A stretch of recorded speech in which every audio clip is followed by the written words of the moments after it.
Tell her, baby, don't be scared. Yeah, baby, don't be scared. Now, little mama, don't be scared. Listen, shorty, don't be scared. Tell her, baby, don't be scared. Little mama, don't be scared. Don't be scared. Hello? I tell her, baby, don't be Hey, scared. I think this thing still works. My name is Dom, and I do a little show called Fake Adulting. But I haven't done the show in a long time, May to be exact. Not because I don't like doing it or don't like talking to you guys, sharing my thoughts and views and whatnot, but I've had a lot of transition here in the last few months. Stopped an old job, started a new job. In the process of getting my life together and starting new adventures. Change is upon me, and it's all good change. Things I've been preaching about on this podcast for a long time, so I'm very happy about that. But that's just a little background of why it's taken me so long to get back on the mic and talk to you guys. Next thing I like to talk about is Mac Miller, as you can hopefully hear in the background. He is, in my eyes anyway, one of the most underrated MCs of the last 5 years, I'd say.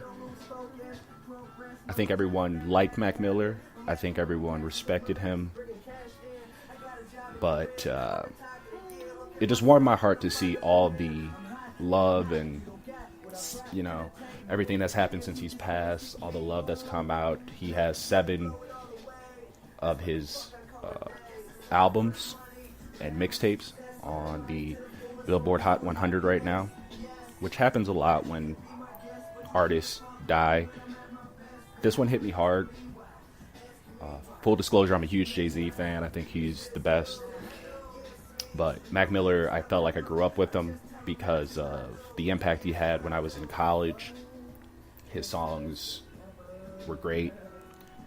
He came off as a very likable and cool young person, and it's very hard to know that he's not here any longer and we won't be able to hear him any more of his perspective in hip-hop. So R.I.P. Mac Miller, huge fan. Got to see him one time in concert at the House of Blues. It was amazing. He was a great artist, and I'm just very sad and a little bit heartbroken to see that he's no longer with us, because I think he would have just kept getting better and better. So, just one fan's thoughts. But let's get to why we're here, Fake Adulting.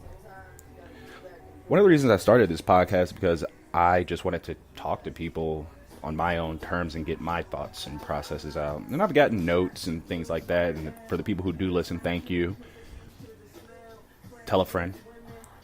Go back and listen to the first 18 episodes that I've done over the past couple years here. So thank you for the feedback, is what I'm trying to say. And thank you for listening, as always. I didn't want this thing to just turn into a lecture from me every couple weeks. So that's why I slowed down on the episodes. And I didn't want it to be like having no substance. I didn't want to have nothing to talk about with you guys. I didn't want to come on every week and be like, oh, well, here's the top 5 films that you must watch before you turn 30 or something like that. Like, that's cool and all, and I can do that. Got notes about maybe I should talk more about things that really affect us in our 20s and early 30s, mid 30s. But we get enough of that, don't we? Don't we have enough podcasts like that? Like, if you want pop culture and all that stuff, I can do that. Throw that in every now and then. I think I do, here and there.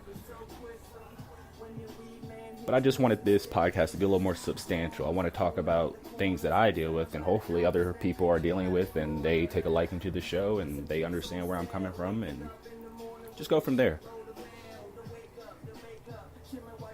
Today I wanted to talk about perception. Perception of all of us, really, in the social media age.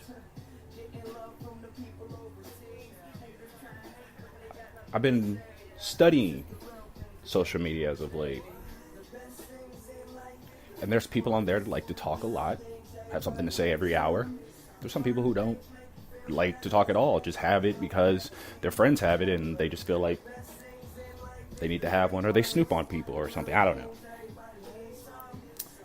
A good friend of mine once said, if you don't have any social media in 2018, you might as well not have the social security number. And I think that's true to a certain extent. Like, if you have no online presence, people may not know what you're doing and how you're doing and where you're doing it and all that stuff.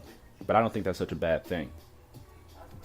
The perception online, or the perception that people give off online, is that of they're always doing well. No one, of course there's always tweets and messages and alerts. People are not feeling great that day, or they're having a bad day, or they're having a bad month, week, year, whatever. But for the most part, those are in between all the cool stuff that's happening to them, or possibly, if they're a more positive person. If you're more negative, maybe you skew toward more negative posts and sad posts and stuff like that. I like to think I'm a mixed bag. I'm pretty much a loose cannon. I try to say what's on my mind for the most part. Give you those little excerpts of the real me every now and then, because you online is not you in real life. And I think people lose that. They get the perception that this person online has it all together, or this person's beautiful, or this person works out a lot, or this person doesn't have any flaws, or this person's so sad, or this person's a lame, or this person's a weirdo, or blah, blah, blah. Never met this person. You just follow them because maybe you find them attractive, or you like their style, or they say something that's really funny or clever. But to go back to Mac Miller for a moment, this guy poured his heart out into his music, and it sounds like, if you go back and listen to a lot of his songs, he was asking for help, and he was possibly even screaming out for help. And maybe that was part of the art, that art made him beautiful, made him vulnerable as an artist, and maybe that's why so many people enjoyed his brand of entertainment.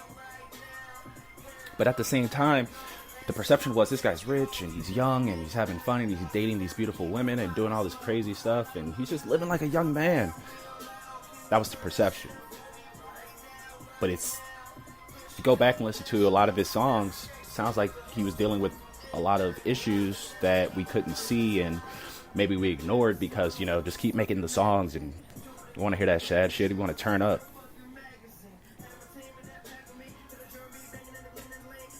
And I think that's, I think we're all at fault there. And I think we all do that sometimes, especially with people close to us. The perception is they're doing okay, they're doing all right. Look at them, they're out on vacation again, or they're doing this or doing that. But we may not know for real what's going on. We're worrying about the wrong things.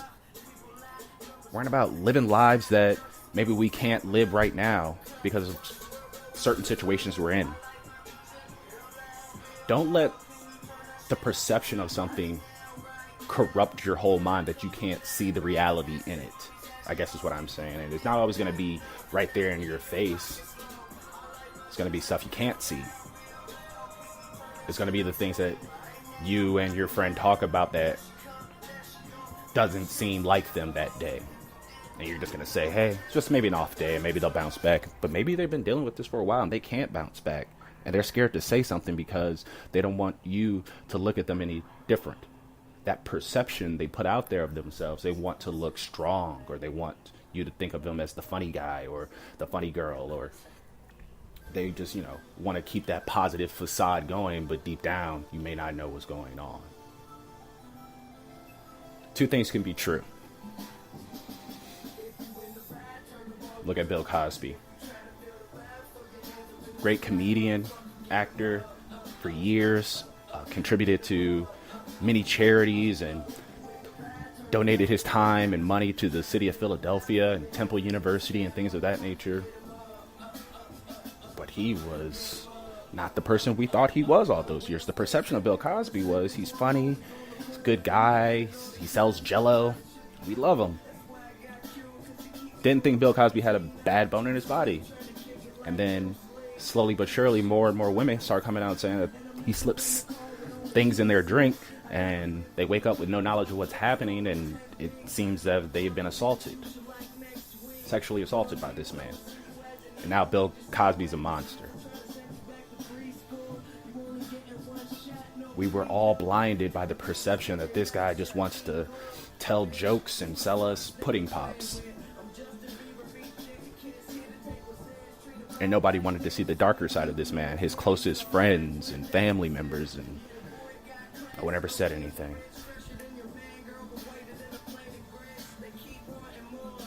Now, maybe that's a more complicated thing. I don't know. It's hard. It's hard to see things that you don't want to see or that you're not cognizant to recognize.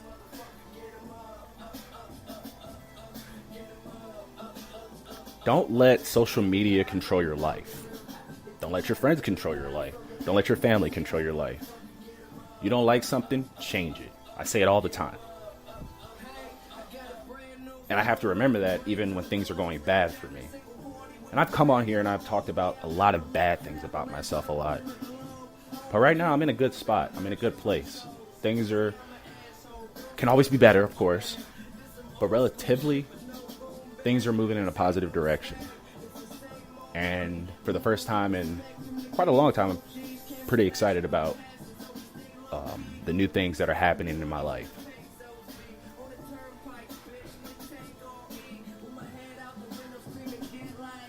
Look at your followers today. Look at the things you look at on IG and Twitter and whatever other social media things you look at. I'm not saying that those things are bad to look at or those things, but know your self-worth. Know that the perception of your own life and those around you. And don't get blinded by shit that you can't see currently. It's kind of an oxymoron. You can't see it, but you're blinded by it. Or is that an oxymoron? I don't know. Whatever. That's all I got today, guys. Fake adulting will continue to be this. I'll come to you maybe next week, or maybe I'll come to you in like 5 months. It doesn't really matter as long as the message gets out. Thank you for listening. Thank you for caring as always. And more and most importantly, just continue to realize that things always turn out the way they need to be. I truly believe that. So I'm Dom. This is Fake Adulting. Have a great day. Have a great night. Have a great life.